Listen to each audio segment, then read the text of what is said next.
it's been a week and I'm here. Bagong gising pa. May muta pa sa mata. Pero galing ako sa palengke. Kaya ako ng malunggay. Sarap ito. Fresh na fresh. Tsaka, alam niyo ba kung ano to? Who knows this or who doesn't know this? If you know this, have you tasted this already? It's gonna be yummy. Yellow and green for breakfast. Yellow and green for breakfast. Kasi puro processed food ang kinain ko for lunch this week. So, I decided to go organic. Ano naman yata, hindi naman siya may pesticide, but this one is bulaklak ng kalabasa or squash flowers. Isa ito sa mga paborito kong panghalo sa malunggay para sa dinengdeng. It's an Ilocano delicacy. Paano ba hinahanda ang bulaklak ng kalabasa? Kasi yung malunggay madali lang, alam ko na. Yung isang bungkus ka, nagawa ko na eh. Yan. Isusunod natin to. Tanggalin mo lang yung elastiko. Then, do it like this. Is this a stem or whatever you call it? Hindi nakikita yung panot ko. And ganyan lang siya. Diba yung dali?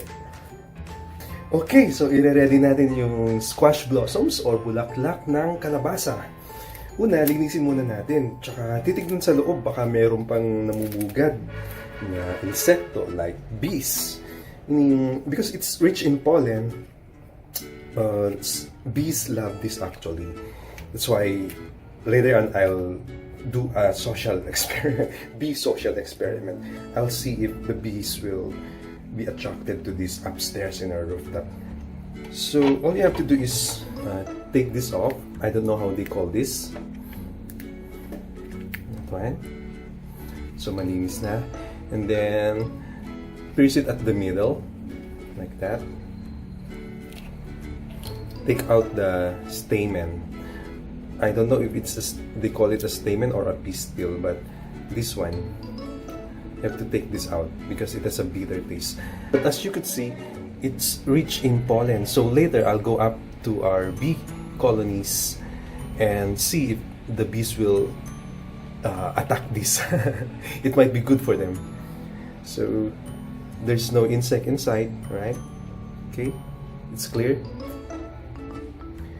Set this aside. Then take that off. That one. You can also include a little portion like that. Parang sitaw, just like beans. Did you know that 1 cup of squash blossoms contains only 5 calories? 5 calories ha? 5. Para dun sa mga nagda-diet.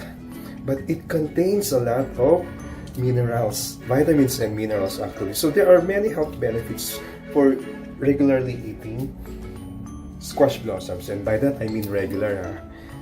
Well, according to what I've read, it helps in curing the common cold because it contains a lot of vitamin C. Based on my research, vitamin C content of squash blossoms is around 10% of our daily requirement. So that's big enough, right? So that's the first health benefit. It helps in treating the common cold. The second one is that it contains a lot of phosphorus, which is very good in maintaining our bones and teeth and helps in the growth. So para sa mga ayaw magkaroon ng bone problems pagtanda, you have to eat squash blossoms regularly as well. And the third benefit is that, alam naman na natin to, even with the squash, yung squash itself, yung bunga, it's good for eyesight in maintaining good vision because it contains a lot of vitamin A. But the one thing that's really interesting, I only found it out today when I checked Mr. Google. Squash flowers are actually good in preventing male infertility. And why? Because according to that material that I've read, it contains a lot of vitamin B9. That's folate, which is needed for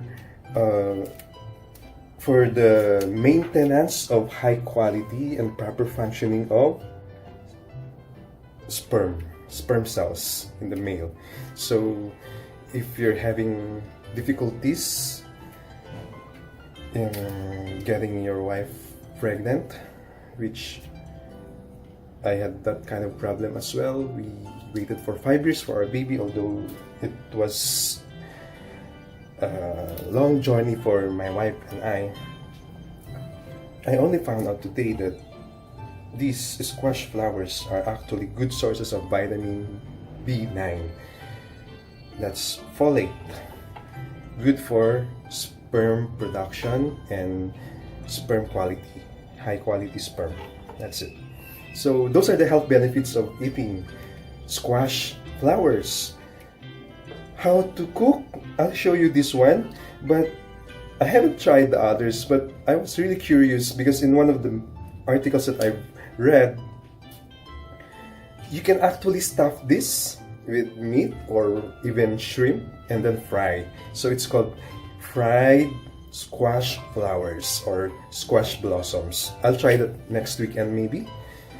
And then I also found out that it can be used for salads, so eaten raw. So it's kind of so it just requires a little bit of creativity, I guess, on how to prepare all this. Okay, so this is what was made out of the 2 bundles of squash flowers, which I bought for 10 pesos each, or around 20 pesos. As I mentioned earlier, this contains 5 calories only, 5 calories. Though I set aside 2 of these flowers because I'm going to do an experiment. I'm gonna bring it up to our beehive upstairs and see if the bees will get attracted to the pollen that's still inside. And I also set aside I don't know if these are called stamen or pistil, but I also get this upstairs. I'll show you later how the bees respond to this, okay? Meanwhile, let's do the cooking. We're done with the malunggay and the squash flowers. So what's next? We're just gonna boil water, prepare some fish sauce and onion or sibuyas. Okay. So next is to slice a medium-sized onion lengthwise, then boil it.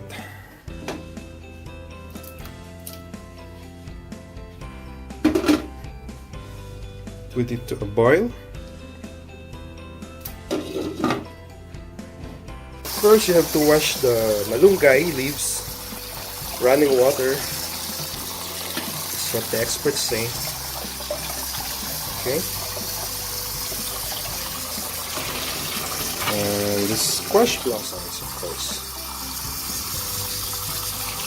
Pwede na nila yan.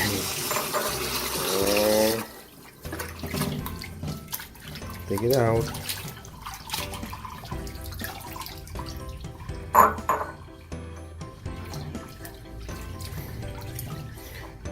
Once the water boils, put some squash. Put some bagong. Okay, so the water is now boiling. It's time to put this fish sauce, about 3 tablespoons.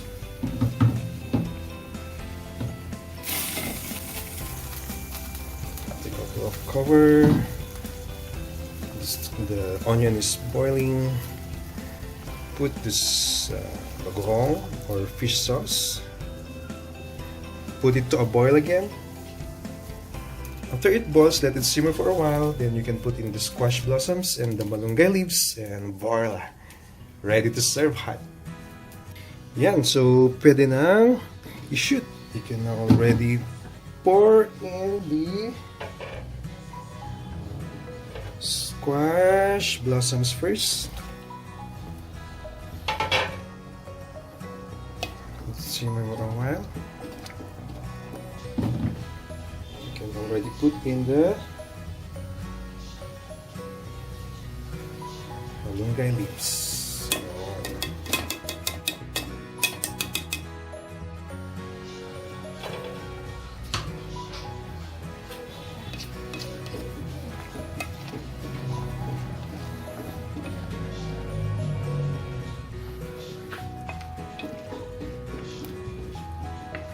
we usually use MSG, Vetchin, Ajinomoto. I don't know about you, but I don't believe it is causing cancer.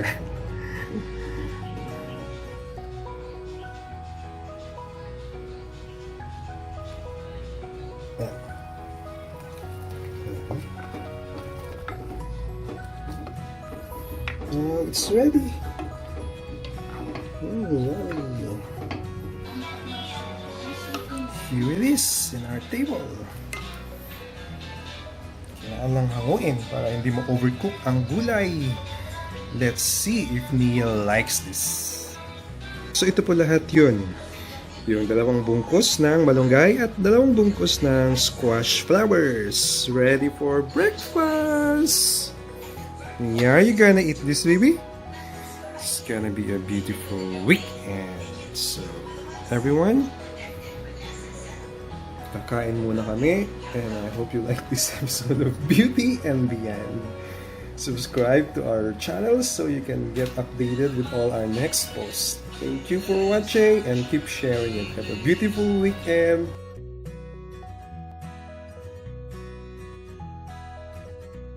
Okay, so let's check if Nia will like this recipe. Put it here. No meat this morning. No, nothing. Just this.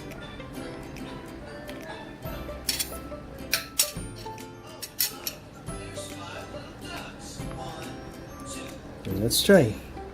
Nia? Ready for breakfast, baby? You ready for breakfast? Oh, may sunflower pala sa ulo niya. Let's eat, baby. This is yummy squash blossoms and malunggay. Oh. Open. Yum, yum, yum. Sige na, baby. Yeah. Oh. Quack, quack, quack. Yay. Come on, baby. Yummy. So yummy. Yummy. Come on. Watch later. Eat first. Then we go to the mall. We're gonna buy your swimming pool. But eat first, okay? You're not hungry? This is yummy, baby. Come on. Don't do that to daddy. Open. Wow, yummy. Wow, gusto niya yung squash blossoms at malunggay soup. Yay, very good. Yummy? Yummy? Yummy. Ayan, so nakita niyo naman, nagustuhan ni Baby Nia yung dinengdeng na malunggay at bulaklak ng kalabasa or malunggay with squash flower soup. So ngayon, dadalhin natin ngayon tong stamen ba ito or pistil tsaka 2 bulaklak. Tignan natin kung anong gagawin ng mga bubuyog dyan. Pero bago yan, protective hat muna tayo. Hirap na kasing masting eh. Okay. Let's go up. Yan po ang aming beehives. Yan kaya.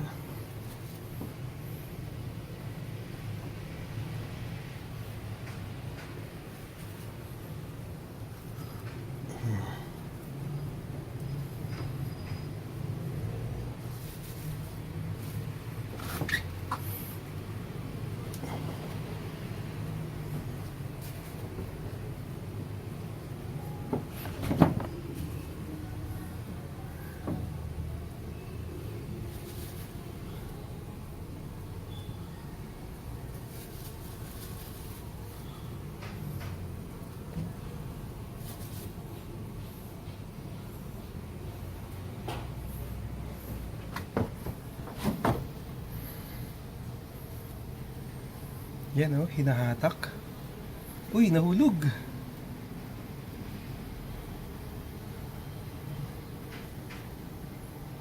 Balik natin.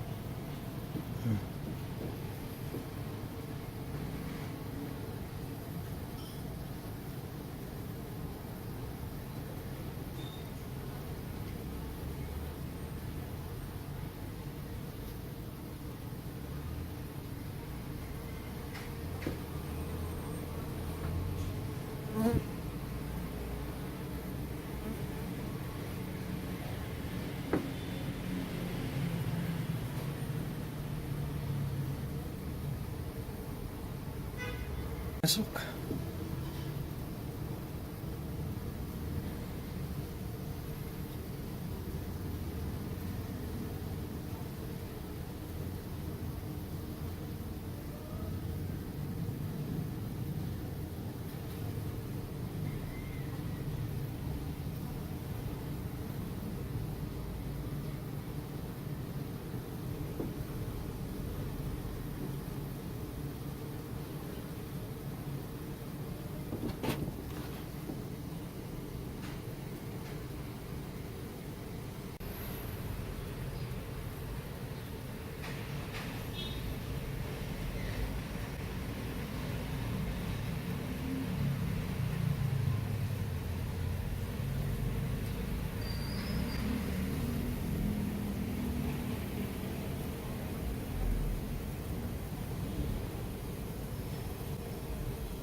Yan oh, pinapapak talaga nila. Oops, mahuhulog na. Mahuhulog na.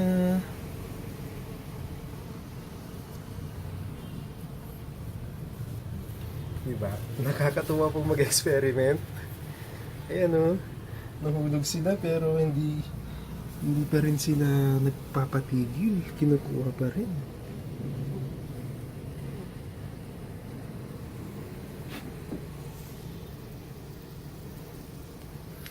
Pumasok ba dito? Hindi nakapasok. Buksan natin konti.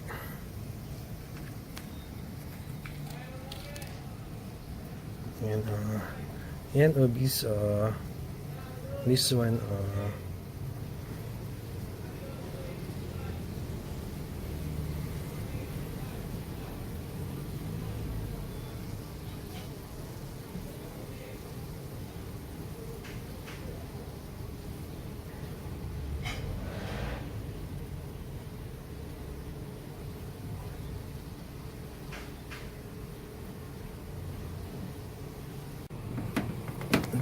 nahulog, balik.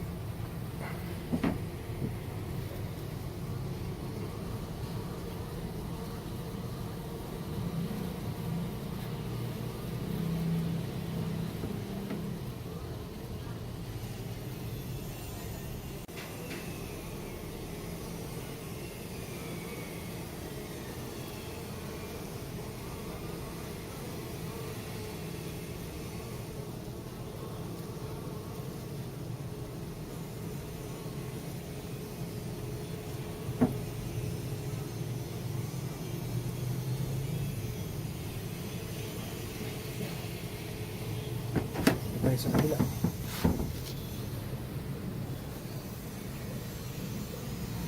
Gusto nyo ipasok dito lang.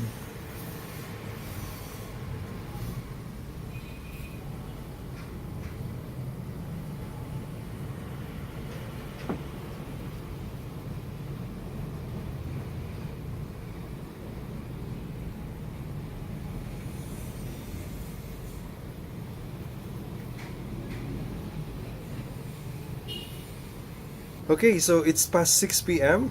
First time to come here at this time. Medyo curious ako kung anong ginawa nila dun sa mga stamen ba yun or pistil ng what do you call that? Squash blossoms. And here's how it turned out. Ilang oras lang yun kasi inakyat ko siya around 9 p.m., 9 a.m. and 6, 7, 8, 10, 11, 12, 1, 2, 3, 4, 5, 6. Just around 9 hours and ganyan na nangyari. Grabe, sobrang init kasi talaga dito sa bubong namin, no? Tuyong-tuyo. Pero one thing, parang nubusin na yung pollen. Tapos natuyo to, oh. Diba kanina, kita natin, punong-puno pa siya.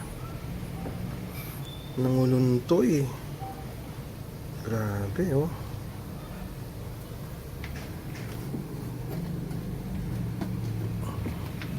Yan. Nubusin na yung pollen. This is a good thing. Ito naman sa kabila. Ganun din, natuyo. Pero ganun din. Nubos nila yung pollen, ah. Nice. Oh? Grabe lang talaga ang init ngayon. Tuyong-tuyo siya, oh.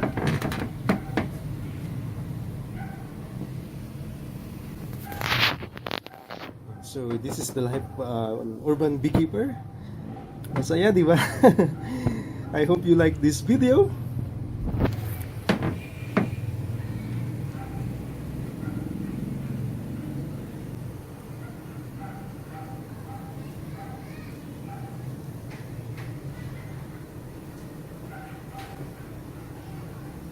Ayun, so dun natapos ang aking experiment today. Kinain ng mga bubuyog yung pollen dun sa bulaklak ng kalabasa. I hope you like this episode.